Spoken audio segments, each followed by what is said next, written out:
बिस्मिल्लाहिर्रहमानिर्रहीम। अस्सलाम वालेकुम students, welcome to AG education चैनल। स्टूडेंट, आज हमारी तीसरी केस स्टडी है जिसके अंदर हम पढ़ेंगे स्मॉल फर्म्स इंटरनेशनलाइजेशन। ठीक है, ये केस स्टडी है इस बारे में कि छोटी कंपनीज जो हैं वो उनकी इंटरनेशनलाइजेशन कैसे हो रही है, यानी वो कैसे एक कंट्री में बहुत मुख्तलिफ कंट्रीज की जो है छोटी छोटी फर्म्स जो हैं वो इंटरनेशनली इंपोर्ट एक्सपोर्ट कर रही हैं। ठीक है, और ये कह लें कि उनके इंटरनेशनली कस्टमर बढ़ रहे हैं। तो वो क्या वजूहत थी स्मॉल फर्म्स के बारे में, ये चीज़ देखी गई, ये रिसर्च की गई। और इसके लिए इसमें एलन, जो कि एक पार्ट टाइम स्टूडेंट है, वो इन्वेस्टिगेट करना चाह रहा है कि कैसे स्मॉल फर्म्स जो हैं इंटरनेशनलाइजेशन तक पहुंच गई, as there was relatively little existing research. जबकि उसने देखा कि उस वक्त रिसर्च भी बहुत कम थी, तो तब भी उन्होंने कैसे इतनी ज़्यादा ग्लोबलाइजेशन की तरफ वो चले गए। एंड फॉलिंग ट्रेड बैरियर्स, अब उसने देखा कि उस वक्त as there was relatively little existing reason थे, और on the effect of globalisation and falling trade barriers on small firms and little was known about how they related to a globalized economy. From these studies, he was aware that until the mid 1990s, small firms were regarded as only minor players in international markets because of their size, limited resource, but that these views were changing. तो उसने ये देखा कि इतने barrier हैं और इतनी ज़्यादा उनके पास रिसोर्सेज भी नहीं है, तब भी वो कैसे पहुंच गए। तो उसने जब लिटरेचर का रिव्यू किया तो फिर उसको पता चला कि जो है वो स्मॉल कंपनी ने जो है वो बहुत सारी कुछ ऐसी एक्टिविटीज़ परफॉर्म की हैं कि जिसकी वजह से उनकी इंटरनेशनलाइजेशन बढ़ी। ठीक है, मैं उसका आपको एक समरी पहले से बता रहा हूँ। तो एलन ने डिसाइड किया कि वो फोकस ये करेगा कि रिसर्च प्रोजेक्ट उसने अपना बनाया कि वो एक्सप्लोर करेगा कि किस तरह से वो फर्म्स जो हैं वो अपने मतलब कि अपने मकसद में कामयाब हुई, बावजूद के उनके साइज के या उनके रिसोर्सेस कम होने के बावजूद। इसके बाद फिर one of the most interesting development in Allen work life had been continuing advances in information communication technology. जो उसको अपने काम में आसानी नजर आई, जो देखी उसने, वो क्या थी कि इंफॉर्मेशन टेक्नोलॉजी का उसने इस्तेमाल किया, एडवांस टेक्नोलॉजी का ना। ठीक है,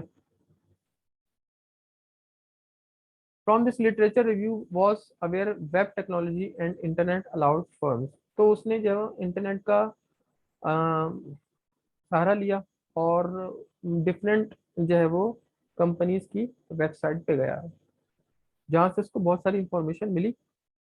और उसने ये ऑब्जर्व किया कि वेबसाइट से कि that give us small firms global reach, allowing them to serve even narrowest of niche markets internationally। उसने देखा कि जो है वो स्मॉल कंपनीज जो है ना वो निच मार्केट पे इंटरनेशनली फोकस कर रही है। निच मार्केट का मतलब होता है कि स्पेसिफिक प्रोडक्ट पर। ठीक है, निच मार्केट मीन्स कि जो मार्केट हर एक के लिए नहीं होती, स्पेसिफिकली होती है। तो उस पे जो है वो देखा कि नेरेस्ट ऑफ निच markets internationally, it appeared that internet was an indispensable technology that government around the world were encouraging small firms to adopt। और उसने देखा कि गवर्नमेंट भी जो है वो उस वक्त जो है वो उनको इनकरेज कर रही थी स्मॉल फर्म्स को कि वो टेक्नोलॉजी को अडॉप्ट करें। एलन ने डिसाइड किया कि वो रिसर्च करेगा, this research would examine the international process of small internet enable firm. के उसने देखा कि एलन ने डिसाइड किया कि हिज रिसर्च वुड एग्जामिन, कि उसकी रिसर्च से ये पता चलेगा कि internationalisation process of small internet enable firms से। यानी इंटरनेट इनेबल फर्म्स थी वो, स्मॉल फर्म्स जो थी वो इंटरनेट इनेबल्ड थी, यानी इंटरनेट का उन्होंने सहारा लिया और जिसकी वजह से उन्होंने इंटरनाइजेशन प्रोसेस तक वो पहुंचे और उस चीज़ को वो एग्जामिन करने जा रहा था। However, as prior inquiries in this area, he had tended to con concentrate on single country studies, particularly the United States or United Kingdom। तो उसने जो वो he wanted to compare countries, he decided to focus on Canada and Ireland। जो उसने focus किया Canada और Ireland की market पे। This presented him with some difficulties as he was a part-time student with no flexibility to travel or the funds to do so। अब उसके पास इतना पैसा नहीं था, इतना फंड नहीं था कि वो इन जगहों पे ट्रैवल कर सके और मुख्तलिफ रिसर्च कर सके, क्योंकि वो एक पार्ट टाइम स्टूडेंट था। तो इसलिए उसने इंटरनेट का सहारा लिया और इंटरनेट के जरिए से बहुत सारी इंफॉर्मेशन इकट्ठी की। जो उसने इंफॉर्मेशन इकट्ठी की जो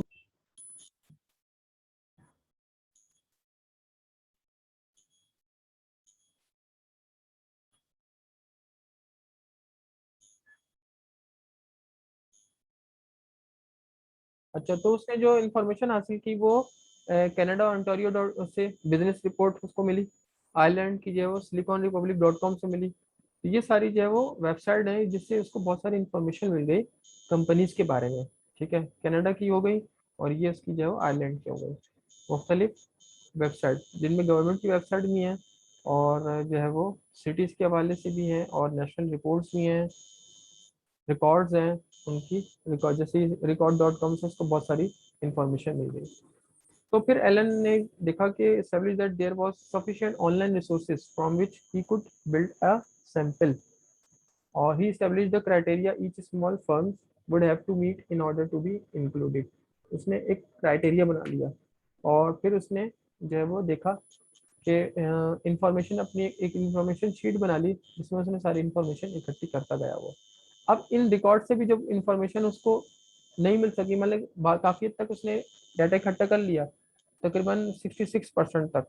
तो जो है उसके बाद फिर जो डाटा रह गया उसने मुख्तलिफ सीईओ, कंपनी की सीईओ को फ़ोन करके उनसे डाटा हासिल किया।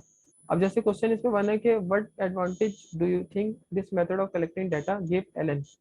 एलन को ये जो इंटरनेट के जरिए उसने सहारा लिया का जो सहारा लिया उसके जरिए जो उसने मेथड इस मेथड से जो डाटा कलेक्ट किया उससे उसको फायदा क्या हुआ। When he was trying to get chief executive officer to participate in his study. इसका मैंने जो आंसर बनाया है वो कुछ इस तरह से कि when Allen was trying to get chief executive officer to participate in his study, each chief executive was asked if they would complete the information sheet on their small firm, which was then emailed to them। उसने उनको email की और he got advantage that CEO address specific highlighted information gaps। अब CEO से उसको बहुत सारी ऐसी इंफॉर्मेशन मिल गई जो उसकी इंफॉर्मेशन शीट में जो गैप था, and commented on various aspects of the firm's internationalization behavior and strategy। CEO provided many data regarding internationalization of small firms। CEO ने जो बहुत सारे डाटा प्रोवाइड किया इंटरनेशनलाइजेशन के बारे में फर्म्स की। और the aim of research is to find the factors of small firm internationalisation. इसका मकसद क्या था कि स्मॉल फर्म्स की इंटरनेशनलाइजेशन के फैक्टर्स को मालूम करना। क्वेश्चन नंबर 2 है कि how else could Allen have access a suitable sample of firms for his research. वो क्या था कि Allen sampled many firms from two countries, Canada and Ireland, and got a lot of information from their website from which he informed about activities of companies with international companies using internet technology। But Allen also drilled down further and found additional data on firms on export promotion agency website। इनसे भी उसने data हासिल किया। In the business press industry specific reports listed of, ये सब हमारा से he explored each of these links and then also research for details customer or suppliers website, media release, personal website of their firm's chief executive officer, and so on। He screened almost 200 firms in order to find 50 in each location that meet his location selection criteria। All of the data were collated onto his information sheet। वो सब data उसने अपनी information sheet पे लिखा। Number 3 question है, can you think of any potential pitfalls of using the internet to conduct research.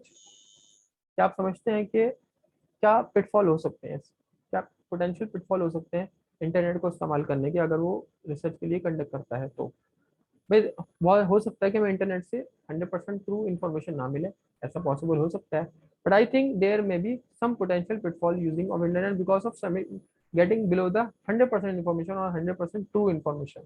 it means many it means may remain some gap in getting data regarding companies because some companies may provide not exact data about internationalization।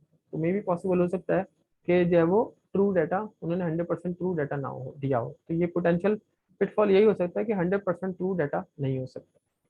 ठीक है, तो ये था हमारा जो है वो research के क्वेश्चन। उम्मीद है आप लोगों को समझ में आए होंगे कि रिसर्च को आपने केस स्टडी को पहले से पढ़ना है, उसके क्वेश्चन को उसको अंडरस्टैंड करना है, समराइज करना है अपने माइंड में, फिर उसको जो है आपने चाहे तो एक जगह समरी लिख लें, फिर उसके जो क्वेश्चन किए गए हैं आप उसको रिसर्च के अंदर रहते हुए आप उसको सॉल्व करें।